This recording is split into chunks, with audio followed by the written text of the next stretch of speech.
आज सीखने वाले हैं प्रेजेंट परफेक्ट टेंस।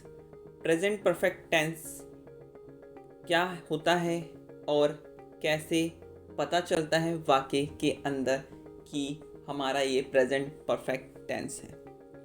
तो ये सीखेंगे हम प्रेजेंट परफेक्ट टेंस के बारे में और इसकी डेफिनेशन सीखेंगे और इनको कैसे यूज़ किया जाता है और कैसे वर्ब कौन सी लगाई जाती है, सबसे मेन ये सीखेंगे।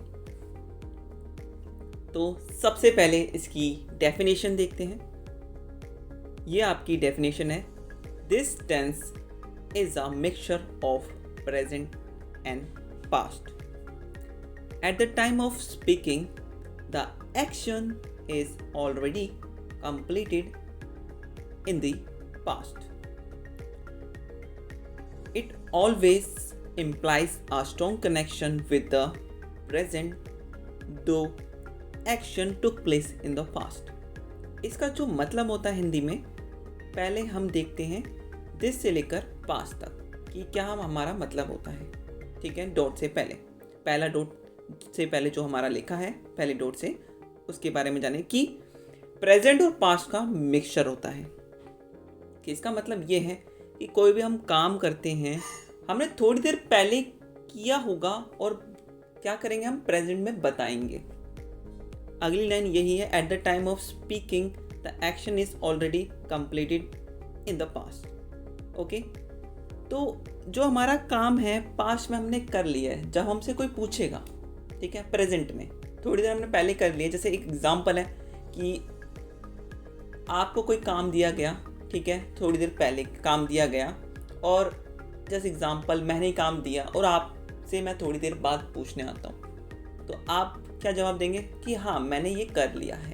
तो आप बोलते समय क्या बताएंगे, वो वाला काम जो था वो मैंने कर लिया है। जैसे एग्जांपल है, कोई भी काम हो सकता है, सुनना, देखना, आना जाना, कुछ भी हो सकता है, पर ये एग्जांपल बता दिया मैंने आप, जिससे आपको क्लियर हो जाए। तो ये इसका मतलब ये है कि बोलते समय जो हम क्या करेंगे, थोड़ी सी मतलब जो थोड़ी देर पहले हमने काम किया उसके बारे में बताएंगे।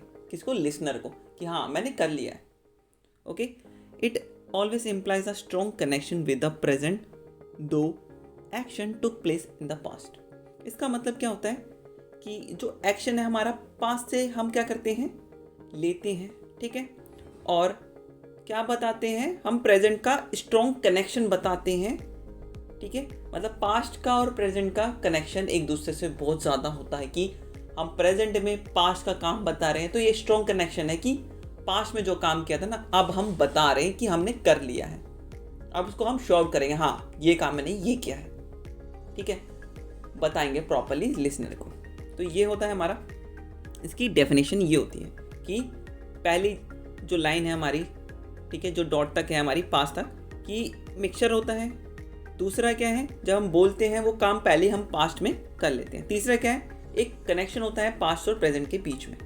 ओके, तो स्ट्रॉन्ग कनेक्शन का मतलब ये है कि पास्ट में जो काम किया था प्रेजेंट में हम बता रहे हैं, इसलिए वो कनेक्शन जुड़ा हुआ है पास्ट से, तभी तो हम अब प्रेजेंट में बता रहे हैं ना। तो कनेक्शन, स्ट्रॉन्ग कनेक्शन, समझ रहे हैं? तो अब हमें ये समझ में आ गया। अब इसकी पहचान जान लेते हैं। वैसे पहचान इसलिए बता रहा हूँ आपको कि आप जब भी सेंटेंस बनाएंगे तो आपको इजी रहेगा। वैसे पहचान इसकी इतनी ज़रूरी नहीं होती कि हमें बस ये पता होना चाहिए कि हमने थोड़ी देर पहले क्या काम किया था, इतना पता होगा, पहचान बिल्कुल ज़रूरत नहीं पड़ेगी वैसे आपको। पर मैं तब भी दे रहा हूँ कि आपकी जो सेंटेंस आप ईजिली बना सकें। तो जैसे किया है, लिया है, दिया है, की है, ली है, दी है, किए हैं, लिए हैं, दिए हैं, ये 70% इनमें से ही आपका जो वाक्य होगा लास्ट में आएगा। मतलब जैसे मैंने ये काम कर लिया है, ये मैं काम कर दिया है, मैंने ये काम कर दिया है, मैंने पानी पी लिया है, ठीक है, ये सारे मतलब देखिए लास्ट में ऐसे ही आएगा। आप किया है, लिए हैं, लास्ट में वाक्य में आपके ये आएगा। 70% यही आता है। और 30% कौन सा आता है, चुका है, चुकी है, ठीक है, चुका है, चुकी है, चुका है, चुकी है, यही आता है आपका। ठीक है, चुका है, चुकी है या चुके हैं, बस यही होता है आपका। ठीक है, चुका है, चुकी है, चुके हैं, 30% ये यूज़ होता है आपका। समझ चुके हैं कि अब देखते हैं सेंटेंस स्ट्रक्चर्स का कैसे बनाना है, कैसे पता चलेगा कि इसके बाद क्या आएगा, इसके बाद क्या आएगा, इसके बाद क्या आएगा।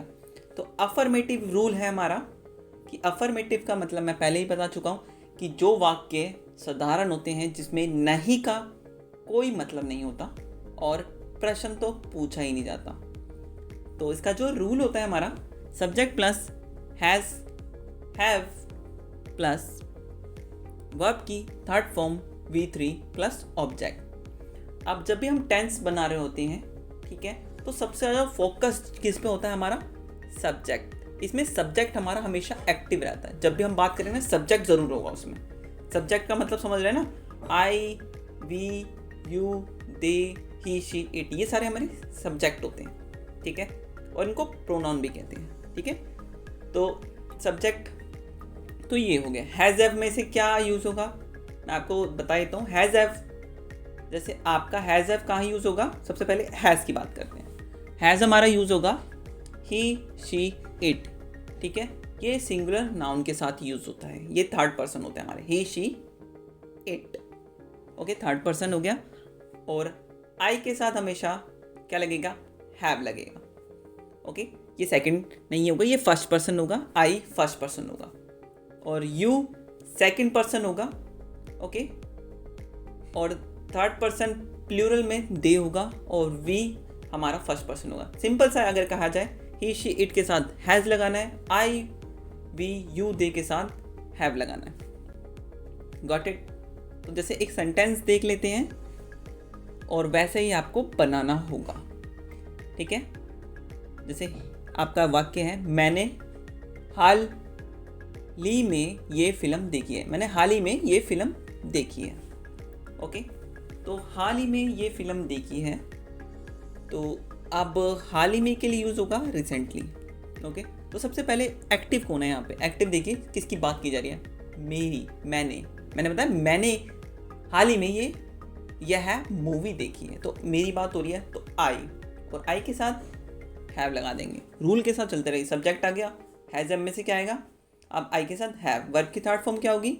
अब देखिए इसमें क्या है, फिल्म देखी है। अब यहाँ पे देखिए जो कोई काम होता है, वर्ब क्या होती है, कोई काम करना, ठीक है, कोई काम करना, देखना, लेटना, बोलना, सुनना, ये सारा आपका इसमें आता है। तो यहाँ पे क्या किया हमने, देखी है, तो देखना एक वर्ब हो गया, कोई कार्य है, हम क्या करते हैं, देखते हैं, तो देखना एक कार्य है, ठीक है। तो अब इसको क्या बोल सकते हैं हम, देखने को क्या बोलते हैं हम, एक तो सी बोलते हैं, ओके, एक वॉच बोलते हैं। तो देखिए अब इसमें आप वॉच लगा सकते हैं और सीन भी लगा सकते हैं, ठीक है। तो वॉच का वॉच्ड हो जाएगा और सीन का सीन हो जाएगा, सी का सीन हो जाएगा, क्योंकि वर्ब की थर्ड फॉर्म है, ओके। अब यह फिल्म देखी है, तो यह फिल्म, तो इसके बाद हो जाएगा जो बचेगा, दिस मूवी, और हाल ही में रिसेंटली ये हो जाएगा। तो आई हैव वॉच, सीन, दोनों में से कोई भी लगा सकते हैं, दिस मूवी रिसेंटली, ठीक है। या आप ऐसे भी सेंटेंस बना सकते हैं, I have recently watch this movie, okay. तो अफर्मेटिव का देखिए इसमें नहीं तो है ही नहीं, इसमें मैंने ये बोला नहीं है कि मैंने ये हाल ही में मूवी नहीं देखी है, या मैं क्वेश्चन नहीं पूछ रहा क्या हाल ही में मैंने ये मूवी देखी है, या मैं अपने आप से क्वेश्चन नहीं कर रहा, ठीक है। तो इसमें अफर्मेटिव में कोई क्वेश्चन और नहीं की बात नहीं होती, ओके। तो ये आपका सेंटेंस यही होता है आपका अफर्मेटिव में। एक चीज़ क्या याद रखनी है कि हैज़ और हैव के बिना हमारा सेंटेंस इनकम्प्लीट होगा, और पहचान इसमें देखिए, देखी है, ओके।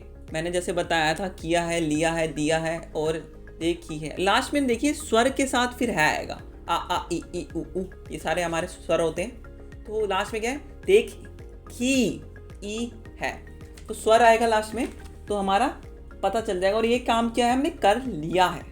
देखिए I have watch seen this movie recently, मैं हाल ही में पिक्चर देख ली, मूवी देख ली है, ठीक है। तो मूवी अब प्रेजेंट में मैं बता रहा हूँ किसी को, और हमने पास्ट में क्या किया, ये काम कर लिया, देखना हमने ये देखी मूवी और ख़त्म, मतलब देख के ख़त्म कर दी मूवी, तो ये काम हमारा कंप्लीट हो गया। तो ये अफर्मेटिव में ये सेंटेंस है, इतना इजी है, इतना टफ भी नहीं है जितना आप समझते हैं, क्योंकि हर चीज़ को अगर आप इजी वे में समझेंगे तो वो आपको क्या लगेगी, इजी, बिल्कुल। तो इजी लगेगी वो तब ईजी लगेगी जब आप प्रॉपरली सोचेंगे हाँ ये ईजी है मेरे लिए, तो इतना मुश्किल नहीं होता। अब इसका नेगेटिव सेंटेंस, नेगेटिव का मतलब है नहीं आएगा वाक्य के अंदर। जैसे उन्होंने अभी तक अपना किराया नहीं चुकाया है। चुकाया, देखिए चुकाया, चुकाया, चुकाया। अब देखिए लास्ट में क्या आ रहा है, स्वर आ रहा है, चुकाया। ओके, चुकाया है। अभी तक कोई काम है नहीं किया है, ठीक है, उनको करना था, क्योंकि अब तो क्या है इसमें नहीं आ गया, इसलिए हम बोल रहे हैं। अगर मैं बोल देता इसमें नहीं लगाता, अगर मैं उन्होंने अभी तक अपना किराया चुका दिया है, तो ये अफर्मेटिव में चला था। यहाँ पे नहीं चुका है, ये काम अभी कंप्लीट नहीं किया है। दे, क्योंकि सब्जेक्ट एक्टिव कौन है यहाँ पे, उन्होंने, मतलब जिसकी बात की जा रही है उन्होंने, दे, उसके बाद दे के साथ हमेशा हैव। अब वो नहीं, क्योंकि रूल के अकॉर्डिंग आ जाएंगे, इसका रूल है subject plus has have plus not plus verb की थर्ड फॉर्म प्लस ऑब्जेक्ट। तो इसका क्या हो जाएगा, दे हैव नॉट। अब चुकाया, कोई काम नहीं किया हो, मतलब किराया नहीं दिया हो, तो हम उसको क्या बोलते हैं, पे। तो पे की थर्ड फॉर्म पेड। अब क्या नहीं किया उन्होंने, अपना किराया। तो दे की अगर हम बात करें, दे का पॉसेसिव एडजेक्टिव क्या होगा, देयर। अपना किराया देयर रेंट। ओके, अभी तक टिल नाउ। ओके, ये पॉसेसिव एडजेक्टिव होता है। एडजेक्टिव के चैप्टर में हम सीखेंगे कि कैसे होता है, ठीक है। They have not paid their rent till now. उन्होंने अपना किराया, जब भी दे की बात कर रहे हैं यहाँ पे उन्होंने, तो दे की अब उसकी क्या होगी, ऑब्जेक्टिव देयर होगी। जैसा अभी इतना से समझिए। अब इंटेरोगेटिव सेंटेंसेस। इंटेरोगेटिव सेंटेंसेस क्या होता है कि प्रश्न पूछा जाता है। इसका जो रूल होता है, has have plus subject plus verb की third form plus object. Okay, और इसमें जो आपको पहचान है उसको हमेशा याद रखिएगा। अब देखिए जो सेंटेंस है हमारा, वाक्य है हिंदी में, क्या उसने अपनी किताबें खरीद ली है। देखिए ली है, आपको पहचान में दिख रहा है, ली है। तो इसमें भी देखिए आ गया आपका। अब ये पहले क्या आएगा हमारा, देखिए रूल के अंदर हैज़ हैव में से सबसे पहले देखना है कि उसने को क्या बोलेंगे, ही, ठीक है। तुम्हें, तुम्हारा, वो आपका यू होता है। अब देखिए वह, उसका, उसकी, तो हमारा क्या यूज़ होता है, ही या शी। वो डिपेंड करता है सेंटेंस किस प्रकार का है, या लड़की की बात है या लड़की की बात है। तो has have plus subject, has, अब सब्जेक्ट सबसे मेन होता है, तो सब्जेक्ट कौन है, ही, तो ही के अकॉर्डिंग हैज़ लगाएंगे सबसे पहले, हैज़, फिर ही आएगा। अब क्या आएगा, खरीद ली है। अब क्या काम किया उसने, खरीद ली है, ठीक है। तो खरीदने को क्या कहते हैं, बाय, और बाय की थर्ड फॉर्म बॉट। तो ये हो गया आपका, वर्ब की थर्ड फॉर्म लग गई। अब उसने अपनी किताबें ले लिया, तो ही की क्या हो जाती है हमारी, पॉसेसिव, क्या हो जाती है, पॉसेसिव एडजेक्टिव होती है हमारी हिज। तो हिज बुक्स, किताबें हैं ना कि किताब, इसलिए बुक्स। Got it. अब इंटेरोगेटिव प्लस नेगेटिव जो सेंटेंस होते हैं हमारा, क्या होता है इसमें कि नहीं भी होता है और प्रश्न भी पूछा जाता है कि या कोई काम किया है या नहीं किया है, सब इसमें आता है। ओके, तो इसका जो रूल है, has have plus subject plus note plus verb की थर्ड फॉर्म प्लस ऑब्जेक्ट। तो ये है हमारा, क्या तुमने अभी तक यह खबर नहीं सुनी है। तो इसका ट्रांसलेशन देखते हैं इंग्लिश में। तो सबसे पहले तुमने, यहाँ पे बात किसकी जा रही है, जब भी सबसे पहले किसकी बात की जा रही है, किससे पूछा जा रहा है। ओके, तो जिससे पूछा जा रहा है वही सब्जेक्ट होगा इसके अंदर। कि अब सबसे मेन है कि एक्टिव हमेशा क्या रहता है, सब्जेक्ट रहता है। तो तुमने मतलब यू, तो यू के हिसाब से सबसे पहले क्या लगेगा, हैव यू। अब रूल पे आ जाइए, has have plus subject plus note. अब नोट लगा दीजिए, सिंपल।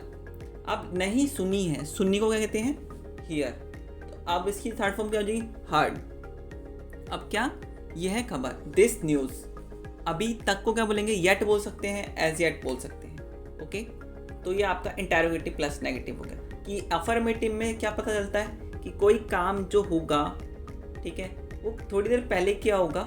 ओके, तो ये चीज़ें हमारी अफर्मेटिव आती है, इसमें साधारण वाक्य आते हैं। नेगेटिव में जो नेगेटिव मतलब नहीं जरूर आएगा इसके अंदर, तो नेगेटिव हो जाएगा हमारा। इंटेरोगेटिव में प्रश्न पूछा जाएगा, सिर्फ प्रश्न पूछा जाएगा, लास्ट में प्रश्न जरूर होगा।